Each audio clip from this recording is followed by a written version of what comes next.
perawat ya. Salah satu alasan kenapa gue mau ngambil proyek Kajiman juga kayak jadi perawat. Ada workshopnya nggak gitu? Ada. Jadi ya kita diajarin cara ngejahit kulit.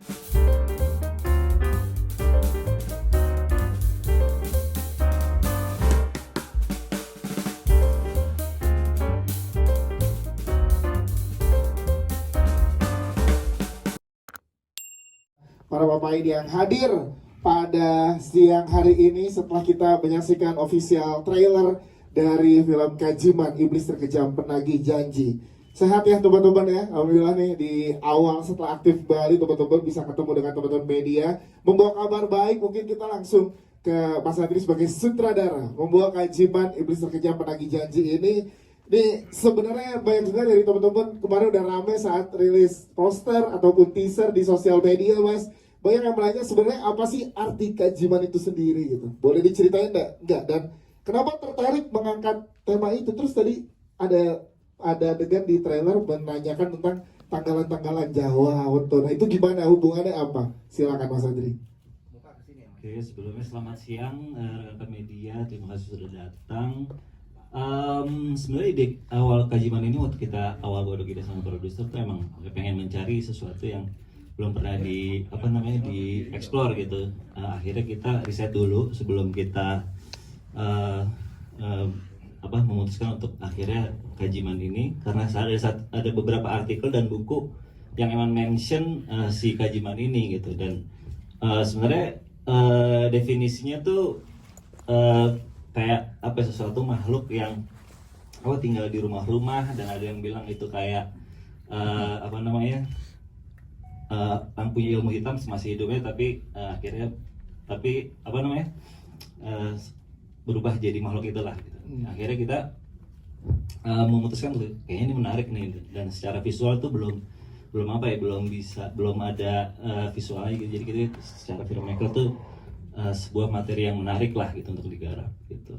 Dan ya secara materi itu emang materi kita yang materi yang ada kita baca itu emang Kajiman ini berkaitan sama weton-weton itu gitu. Jadi ada kayak cerita kalau di weton tertentu tuh orang meninggal itu makamnya itu masih dijaga 40 hari gitu untuk orang ngambil, dan biasanya kayak tali-talian gitu. Jadi itu yang kita coba masukin ke cerita ini dan membuat jadi menarik. Jadi emang relate, dan kisah ini juga banyak di masyarakat ya, Mas, dengan wetonnya dan dengan nama Kajiman itu sendiri ya. Jadi itu yang bikin menarik. Nah, kalau boleh ceritain ke teman-teman media, dari tadi kita juga lihat official trailer, premisnya seperti apa, Mas, dari Kajiman Iblis Terkejam Penagih Janji ini? Premisnya adalah Asya, seorang perawat. Dia baru kehilangan ibunya. Dia harus kerja di sebuah rumah, Pak Ismail namanya, dan gosipnya itu rumahnya punya memelihara makhluk ini untuk pesugihan gitu. Jadi perjuangan Asya untuk keluar dari si rumah inilah, dan dibantu sama temannya Rahma dan juga Mbak Arum. Ya, seperti apa nanti kita lihat di 18 Mei. Siap, terima kasih Mas Ari. Media di sini berperan sebagai apa? Karakter lu tuh karakter yang seperti apa di sini, Jordi? Sebelumnya selamat siang buat teman-teman media, minal aidin wal faizin. Ya, masih lebaran. Di sini gue berperan sebagai Rama. Rama itu laki-laki temannya Asya di rumah sakit. Dia sangat care sama teman-temannya, peduli sama sekelilingnya gitu, mau semuanya itu in control sama dia gitu. Sampai akhirnya Asya, temannya ini, teman spesialnya Rama ini, karena rasa keingintahuannya dia, Rama jadi kebawa gitu, jadi mengikuti petualangan di film ini.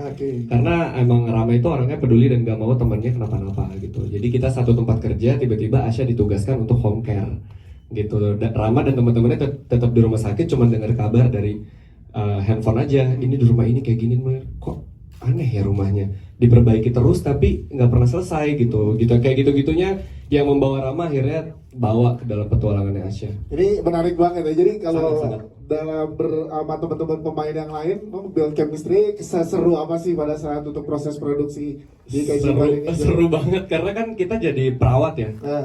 Salah satu alasan kenapa gue mau ngambil proyek Kajiman juga kayak jadi perawat. Ada workshopnya nggak gitu? Ada. Jadi ya kita diajarin cara ngejahit kulit. Itu tuh seru banget ya. Cara ngejahit kulit tuh ini, cara ngukur tensi, terus kayak bagaimana cara merawat orang lanjut usia, penuh dengan perhatiannya segala macam. Terus kita juga belajar lelahnya perawat itu. Kita kan hanya selama ini, oh ya udah merawat di rumah sakit, ternyata tuh capeknya luar biasa gitu. Iya. Kita harus standby, kita harus sayang sama orang yang bukan keluarga kita gitu. Kayak ngapain sih kita harus ngerawat orang ini, tapi mereka dibayar untuk itu. Jadi gue belajar tuh bagaimana caranya untuk sabar, terus melawan rasa takut tinggal di rumah sakit gitu. Kan serem banget kita di rumah sakit itu kan pasti udah banyak orang yang pergi meninggal di situ segala macam. Jadi seru banget kita build chemistry-nya. Tadi soal rumah sakit gitu ya, gue ada satu cerita. Nah, ini gimana?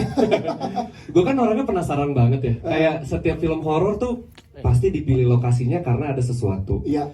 Dan memang rumah sakit yang kita pilih ini pernah beroperasi dan sempat dipakai untuk rumah sakit penampungan COVID. Makanya itu tuh kayak masih rapi, ada alat tabung oksigen, tapi kosong. Kayak nggak kayak ditinggal gitu aja.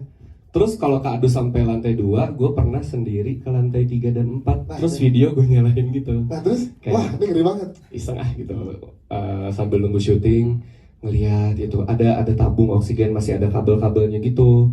Pas ke lantai 4 kayak bulu kuduk langsung gitu, kayak oke ini udah salah. Terus gue turun, pas gue lihat videonya sih memang nggak ada apa-apa gitu. Cuman kayak feel-nya itu dingin, sedih banget, kayak aduh ini pernah terjadi apa, mungkin ada keluarga atau pasien yang nggak sempat ketemu sama keluarganya, itu berasa banget. Jadi emang salah satu di rumah juga nanti ada ceritanya juga gitu, kayak di atas di dekat ruang talent itu Asya juga sempat kita ngalamin lah gitu. Jadi emang banyak sih lokasi-lokasi. Gue tuh nantangin soalnya kayak waktu di film-film horor sebelumnya juga kayak ngapain ya gitu, ini kenapa dipilih ini sih lokasinya, kenapa ya, cari tahu, ternyata alhamdulillah nggak ditemuin. Tapi di sini tuh kayak sempat ada 1-2 tuh ditunjukannya sama bulu kuduk merinding, terus kayak ada yang jalan di lantai atas, padahal nggak ada orang, kayak gitu-gitu sih. Ini menarik ya. Karena emang lokasinya juga luar biasa. Tapi ada satu, ini di Jordi nih, untuk buat Jordi di netizen nih rame juga nih, di Twitter juga rame, kita ada kayak ini Jordi nih ada project baru. Di tiap projectnya Jordi die aja mati.